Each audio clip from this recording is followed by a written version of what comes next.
Hello, hello students. Today's topic is pedigree analysis. Chapter 5 NCERT books Bio Class 12. ये NCERT books का page number 88। NCERT की books में pedigree analysis का जो topic है उसी के बारे में डिस्कशन करेंगे। उम्मीद करता हूं सभी बच्चे लगन और ध्यान से पढ़ेंगे। ये कोरोना टाइम चल रहा है, समय निकल जाता पता ही नहीं चला। मार्च से और अब तक इतना टाइम कोरोना के चक्कर में निकल गया। तो मैं उम्मीद करता हूं कि आप लोग घर पर रहकर सभी पढ़ाई करें,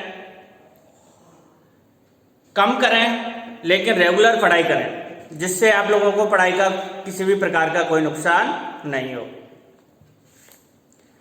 back to topic pedigree analysis. प्रिय बच्चों, हमने मेंडल के इनहेरिटेंस लॉ डिस्कशन किए थे।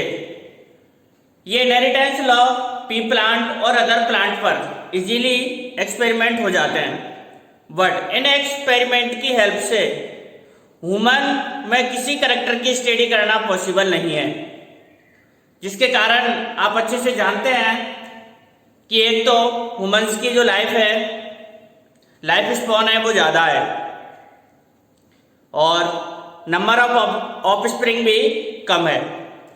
तो पेडिग्री एनालिसिस के अंदर ह्यूमंस के जो डिसऑर्डर रहते हैं, किसी भी प्रकार की जो एबनॉर्मलिटी रहती है जनरेशन टू जनरेशन, उसको डिटेक्ट किया जाता है, उसकी पहचान की जाती है किसी भी फैमिली के अंदर।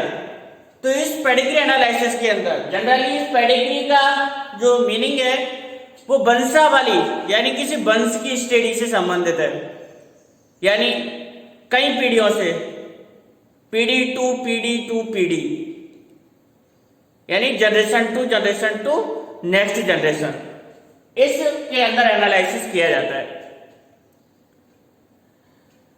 It is the analysis of inheritance trait in several generations of a family.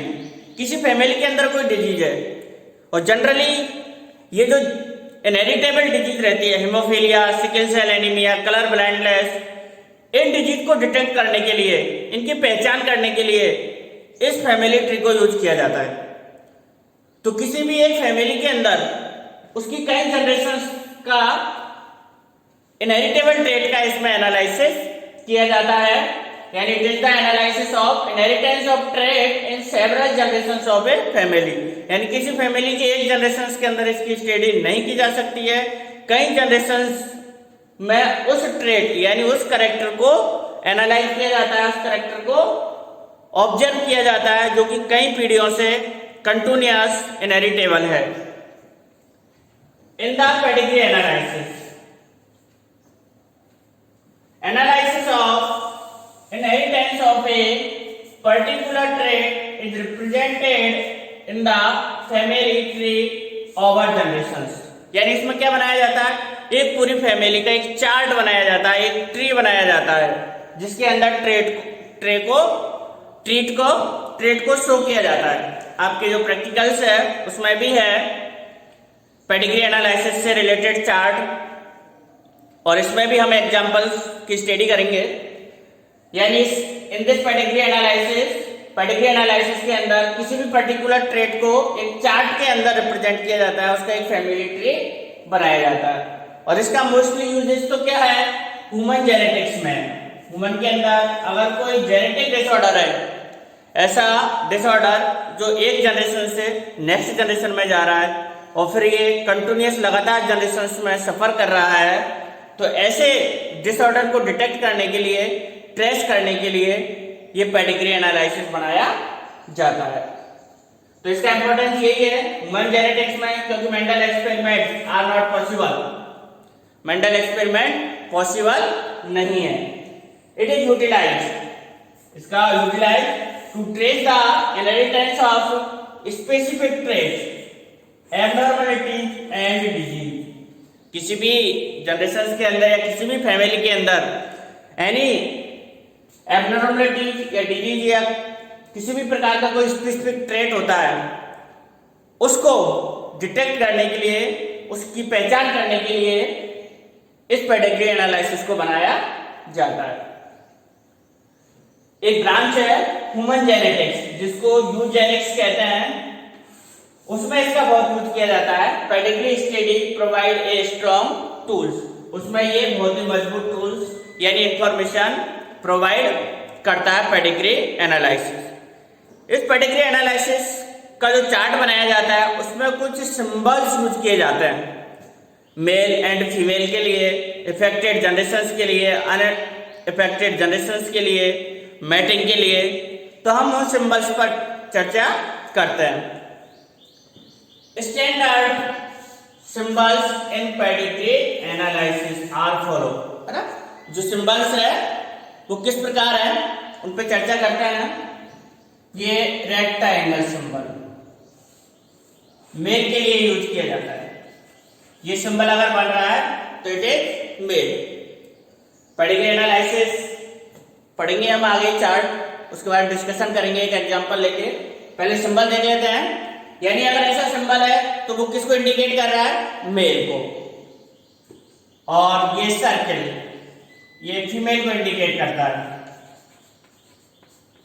Confusion नहीं रहेगा, क्योंकि ऐसे लर्न कर लेना कि जो एग होता है उसकी शेप कैसी रहती है, सर्कल टाइप की रहती है, तो इजीली याद लर्न हो जाएगा, किसी प्रकार की कोई मिक्सिंग नहीं रहेगी।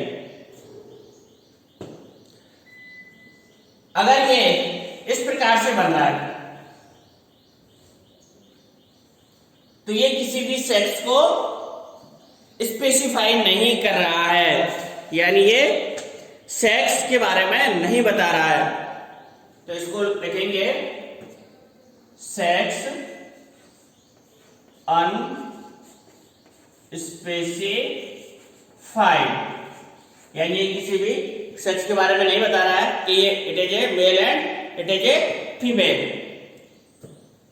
नेक्स्ट, यही सिंबल्स अगर डार्क है, ये मेल का है, इस प्रकार से डार्क हो रहा है,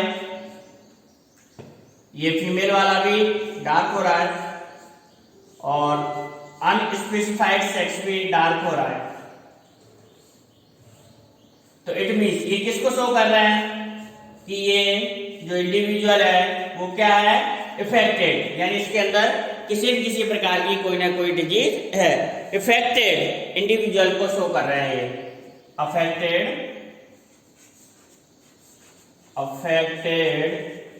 individual, affected individual,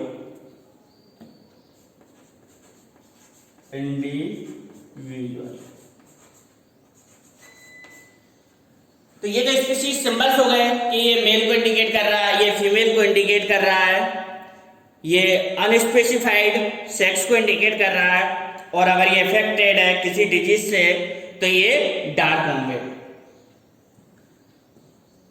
mail symbols और फीमेल सिंबल्स के बिटवीन अगर ये लाइन है तो ये मेटिंग को शो करती है, यानी मैरिज को शो कर रही है, it means matting.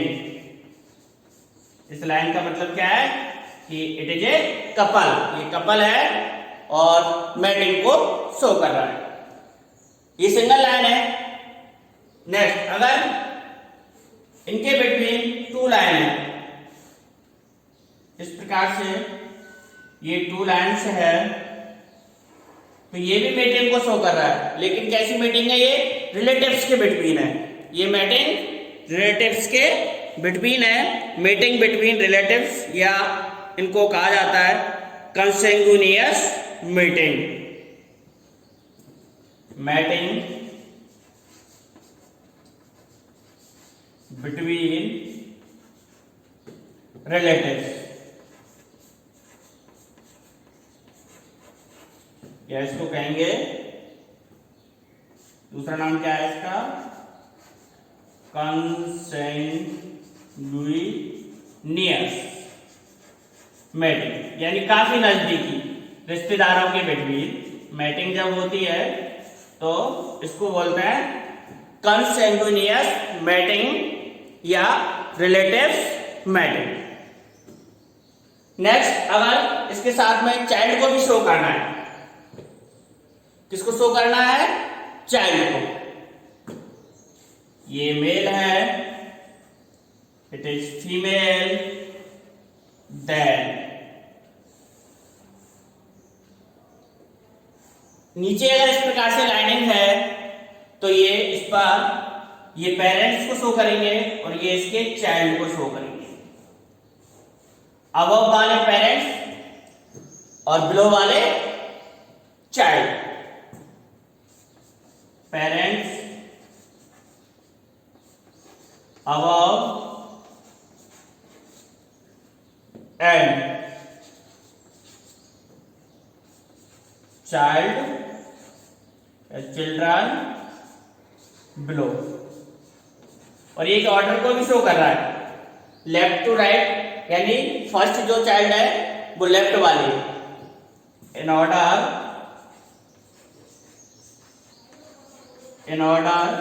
Of child left to right, यानी फर्स्ट जो चाइल्ड है वो कौन से नंबर का है? ये वाले नंबर का, लेफ्ट से राइट। तो ये सिंबल्स है, ये कुछ सिंबल्स है। एक सिंबल्स और है जिसको मैं इधर शो कर देता हूं board.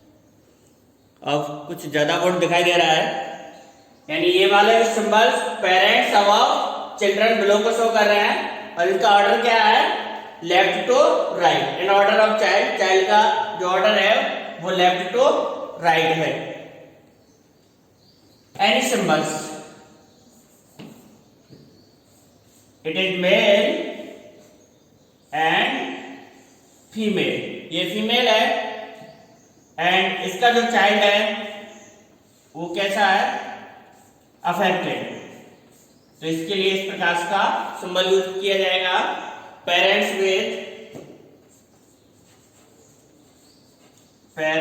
with affected child disease, DISEASE, यानी ये चाइल्ड किसी न किसी डिजीज से अफेक्टेड है, ये चाइल्ड नॉर्मल नहीं है। Parents with affected child with disease, यानी ये चाइल्ड है, इसको कोई ना कोई डिजीज है, ये हेल्थी नहीं है, इसकी जनरेशन में इस चाइल्ड को कोई एनी डिजीज हो सकती है। एनी, अगर इन सिंबल्स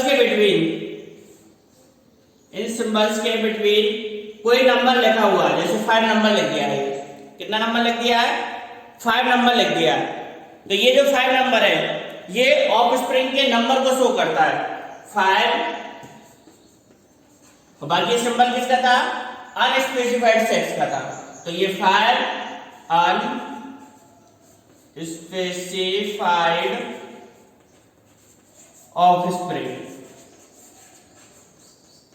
ऑफस्प्रिंग को शो कर रहा है। तो डियर स्टूडेंट्स, ये सिंबल्स थे जिनका यूज पेडिग्री एनालिसिस के अंदर किया जाता है। पेडिग्री एनालिसिस में जो चार्ट बनाए जाते हैं वहां पर डायरेक्टली ये सिंबल ही आप लोगों को दिखाई देंगे, यानी इस प्रकार के नेम वगैरह वहां पर यूज नहीं होते हैं। एक बार मैं आगे रिपीट कर देता हूं, ये रेक्टेंगल्स मेल को रिप्रेजेंट कर रहा है, सर्कल फीमेल को। यही अगर इस प्रकार की शेप है तो ये अनस्पेसिफाइड सेक्स को शो करेगा। यही सिंबल्स डार्क है तो ये किसको शो करेंगे? अफेक्टेड को, यानी इन ऑफस्प्रिंग के अंदर, इन इंडिविजुअल्स के अंदर कोई ना कोई डिजीज है। सिंगल लाइन मैटिंग को शो करती है, जनरल मैटिंग को, यही अगर डबल लाइन है तो इसका बिटवीन ये जो कपल है ये काफी क्लोजली रिलेटिव्स है, काफी नजदीकी रिश्तेदार है। देन इनकी जो जनरेशंस है उसमें ऊपर पेरेंट्स को और नीचे चाइल्ड को शो किया जाता है। देन अगर कोई चाइल्ड अफेक्टेड है तो उसको डार्क कर देते हैं, और इन सिंबल्स के बिटवीन अगर किसी प्रकार का कोई नंबर लिखा हुआ है तो वो किसको शो करता है, उस ऑफस्प्रिंग की संख्या को। अब हम कुछ एग्जाम्पल दिए हुए हैं उनको डिस्कशन कर लेते हैं। बच्चे कुछ एग्जाम्पल आपको बोर्ड पे दिखाई दे रहे हैं। पेडिग्री एनालिसिस के ये चार्ट है दो। इनको समझने से पहले हम टाइप्स ऑफ पेडिग्री एनालिसिस के चार्ट ये कितने प्रकार के हो सकते हैं, ये जनरली 4 टाइप्स के हो सकते हैं। क्रोमोसोम्स 2 टाइप्स के होते हैं, ऑटोसोम्स और sex chromosomes. Autosomes and sex chromosomes. Autosomes women's का एग्जांपल 46 क्रोमोसोम्स होते हैं, इनमें से 44 ऑटोसोम्स रहते हैं, ओनली 2 क्रोमोसोम्स क्या रहते हैं, सेक्स क्रोमोसोम्स रहते हैं। तो इन 44 क्रोमोसोम्स में डिजीज रिसेसिव फॉर्म में भी हो सकती है और डोमिनेंट फॉर्म में भी हो सकती है।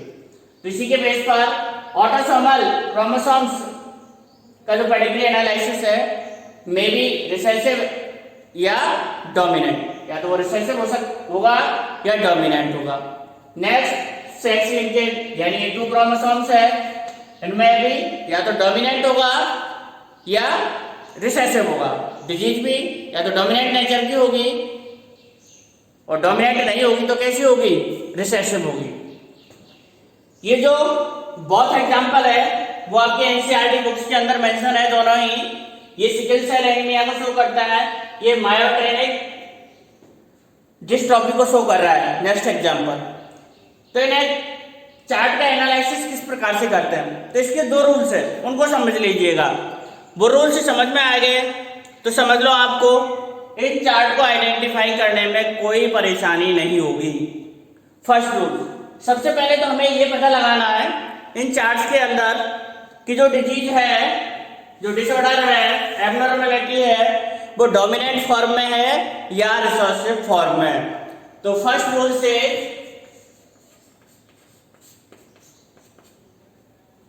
इन दिस चार्ट, या इन चार्टों के अंदर अगर हमें ट्रेट को पता लगाना है कि वो डोमिनेंट फॉर्म में है या रिसेसिव फॉर्म में, तो उसके लिए हमें ये देखना होगा कि जो चार्ट की जनरेशन है, ये इसकी फर्स्ट जनरेशन को शो कर रहा है, इट इज फर्स्ट जनरेशन। ये इसकी सेकंड जनरेशन को शो कर रहा है, and it is third generation. ये जो पेडिग्री एनालिसिस है वो कितनी जनरेशंस को शो कर रहा है, 3 जनरेशंस को शो कर रहा है। तो पेडिग्री एनालिसिस का जो चार्ट है उसकी जो जनरेशंस है उसमें इफेक्टिव जो करेक्टर है वो स्केप नहीं होना चाहिए, वो कहीं भी उसकी स्केपिंग नहीं होनी चाहिए। वो किसी भी जनरेशंस के अंदर, जैसे ये नॉर्मल पेरेंट्स है, यहाँ पर इस जनरेशंस में ये 2 इफेक्टेड है और इसमें इफेक्टेड है। इधर देखिएगा कि इस जनरेशन में फीमेल अफेक्टेड है, यहाँ पर भी मेल फीमेल बहुत अफेक्टेड है, और इसके अंदर फीमेल अफेक्टेड है। यानी डोमिनेंट कैरेक्टर्स का पहला रूल क्या है कि इसकी स्किप नहीं होगा, यानी छोड़ा नहीं जाएगा। डोमिनेंट, डू नॉट स्केपिंग, किसी भी जनरेशंस में इसकी स्केपिंग नहीं होगी। हाँ तो बच्चों फर्स्ट रूल समझ में आया कि डोमिनेंट अगर ट्रेट है तो वो किसी भी जनरेशन में स्किप नहीं होगा, और अगर स्किप हो रहा है तो वो कौन सा ट्रेट है, रिसेसिव। देखिएगा इस एग्जांपल को, देखिएगा यहाँ पर इफेक्टिव डिजीज सेकंड जनरेशन में है, थर्ड जनरेशन में, फर्स्ट जनरेशन में नहीं है। इट मींस ये ट्रेट कैसा होगा, डोमिनेंट या रिसेसिव। कौन सा हुआ, रिसेसिव, क्योंकि इसमें स्किप हो रहा है एक जनरेशन। जो फर्स्ट जनरेशन है उसमें कोई भी पेरेंट्स इफेक्टिव नहीं है, अफेक्टेड नहीं है, तो इसके अंदर ये रिसेसिव ट्रेट होगा। अगेन एक बार और समझिएगा कि जो डोमिनेंट ट्रेट है वो सभी जनरेशंस के अंदर अवेलेबल होगा। सिंपल सा एग्जांपल है, डोमिनेंट ट्रेट होगा वो all generations are available. Mendel's के लॉ में भी हमने डिस्कशन किया कि जो डोमिनेंट ट्रेट होता है वो सभी जनरेशंस के अंदर पाया जाता है, F1 F2 F3 F4 generations कोई भी हो वहां पर डोमिनेंट कैरेक्टर हर हाल में शो होता है। तो वही रूल्स यहाँ पर लागू होता है कि अगर ट्रेट कैसा है, डोमिनेंट है, तो वो किसी भी जनरेशन को स्किप नहीं करेगा, यानी डोमिनेंट ट्रेट सभी जनरेशन में उपलब्ध होगा। इसका देखिएगा, ये फर्स्ट जनरेशन को शो कर रहा है, ये फर्स्ट जनरेशन को शो कर रहा है, ये नेक्स्ट जनरेशन को दिखाई दे रहा है, ये नेक्स्ट सेकेंड जनरेशन को शो करेगा,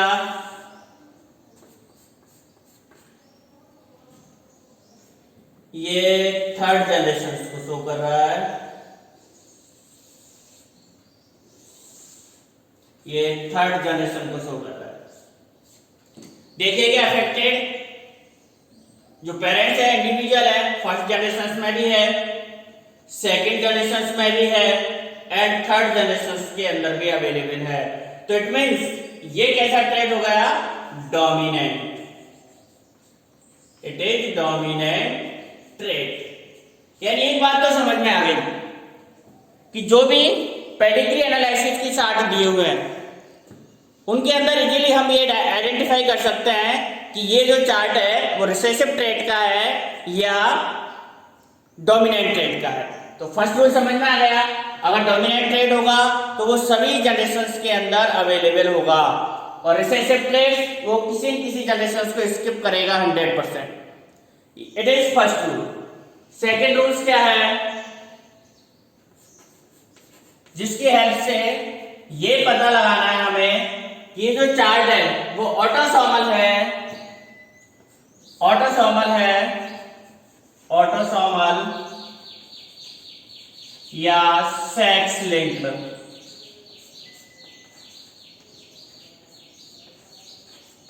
इसका पता कैसे लगाएंगे, ये भी बहुत सिंपल है। अगर ये डिजीज, ये pedigree analysis criss cross inheritance, ये क्या होता है अभी समझाऊंगा। क्रिस क्रॉस इनहेरिटेंस को शो करेगा तो ये होगा सेक्स लिंक्ड।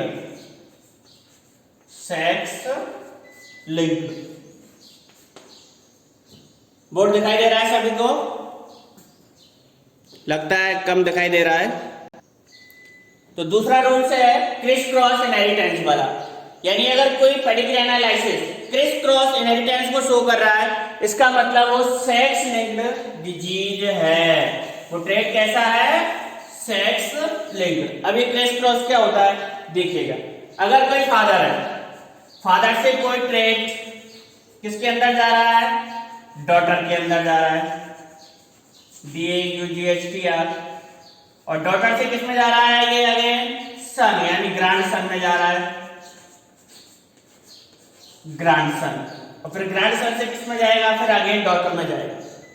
यानी ये एक प्रकार का क्रिस क्रॉस, यानी सेम सेक्स में ट्रांसफर नहीं हो रहा। अगर फादर की जगह अगर मदर है, मदर से किस में जाएगा, सन में जाएगा, सन से किस में आएगा, ये ग्रैंड डॉटर में, और ग्रैंड डॉटर से नेक्स्ट किस में आ जाएगा, ये फिर सन में जाएगा, और इधर ये डॉटर में जाएगा।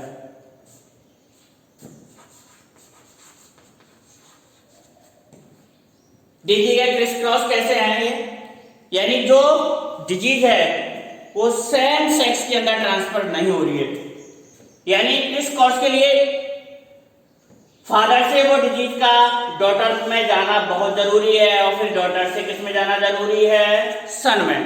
यानी ये रूल्स फॉलो होना चाहिए सेम। अगर वो मदर को है डिजीज तो मदर से सन में आना चाहिए, सन से ग्रैंड डॉटर में, और ग्रैंड डॉटर से सन में। यानी ये रूल 100% फॉलो होना चाहिए। इन दोनों चार्ट के अंदर देखते हैं, ये पेरेंट्स है, तो it is represent male and it is female. तो देखिएगा इसमें कोई डिजीज अफेक्टेड नहीं है। इस चार्ट को देखते हैं, इसमें कौन अफेक्टेड है? मदर अफेक्टेड है। तो मदर से किसमें जाना चाहिए? ये फादर में।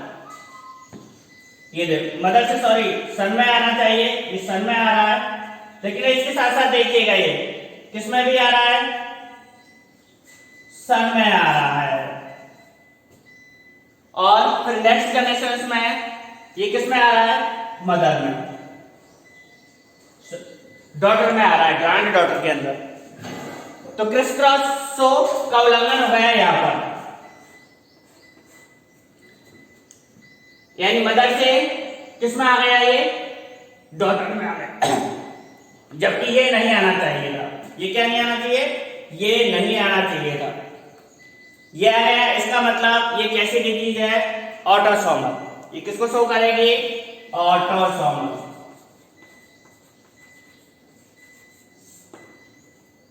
आगे समझ में आया? इसको देखिएगा, यानी ये मदर है, मदर से सन में जाएगा और सन से किस में जाएगा? ये ग्रैंड डॉटर के अंदर। जबकि यहां पर देखो सन में तो जाएगा, लेकिन किस में जा रहा है? ये डॉटर में भी जा रहा है। तो ये क्रिस क्रॉस जो इनहेरिटेंस है उसका उल्लंघन हो गया। तो इट मींस ये कौन सा डिजीज हो गई? ऑटोसोमल डिजीज हो गई। और एग्जांपल देखते हैं, इसको देखते हैं। इसमें दोनों में से कोई अफेक्टेड ही नहीं है। इस जनरेशन में यहां पर ये फादर में है और फादर से किस में आ गई? फिर नेक्स्ट ये सन में आ गया, सेम जनरेशन में आ गया। इसका मतलब ये भी कौन सी डिजीज है? ऑटोसोमल डिजीज है। ये दोनों ही एग्जांपल क्रिस क्रॉस इनहेरिटेंस को फॉलो नहीं कर रहे हैं, इसलिए दोनों एग्जांपल किसके? दोनों चार्ट किसके एग्जांपल हो गए? ये ऑटोसोमल डिजीज के। तो इन दो रूल्स की सहायता से हम किसी भी चार्ट को आइडेंटिफाई कर सकते हैं। फर्स्ट तो हमें ये आइडेंटिफाई करना है कि वो चार्ट डोमिनेंट ट्रेट का है या रिसेसिव ट्रेट का। ये आइडेंटिफाई हो जाएगा इजीली। अगर इफेक्टेड डिजीज ऑल जनरेशंस के अंदर अवेलेबल है तो वो डोमिनेंट ट्रेट को शो करेगा। Very simple. दूसरा रूल्स क्या है? अगेन रूल्स ये है कि अगर वो चार्ट क्रिस क्रॉस इनहेरिटेंस को शो कर रहा है तो वो सेक्स लिंकेड है। कौन सी डिजीज है वो? Sex linked. तो बच्चों ये आपका एनसीईआरटी बुक्स क्लास 12th का चैप्टर 5 का पेडिग्री एनालिसिस टॉपिक था, जिसको हमने समझाया। उम्मीद करता हूं सभी को समझ में आ गया होगा। सभी को धन्यवाद।